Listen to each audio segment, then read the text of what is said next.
بسم اللہ الرحمن الرحیم۔ صبح کی نماز کے بعد 3 مرتبہ پڑھیں اور کمال دیکھیں۔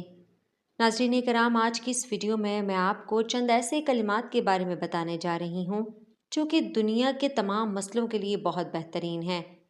نبی کریم صلی اللہ علیہ وسلم نے ارشاد فرمایا، جب تو فجر کی نماز پڑھا کرے تو اپنی دنیا کے لیے 3 مرتبہ یہ پڑھ لیا کر، اللہ تعالیٰ تجھے 4 بیماریوں سے نجات میں رکھے گا۔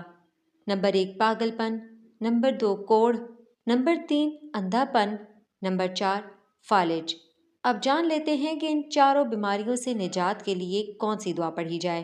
تو وہ دعا یہ ہے جسے آپ نے صبح کی نماز کے بعد پڑھنا ہے۔ سبحان اللہ العظیم وبحمدہ ولا حول ولا قوت الا باللہ۔ سبحان اللہ العظیم وبحمدہ ولا حول ولا قوت الا باللہ۔ صبح فجر کی نماز کے بعد اس دعا کا اہتمام کریں۔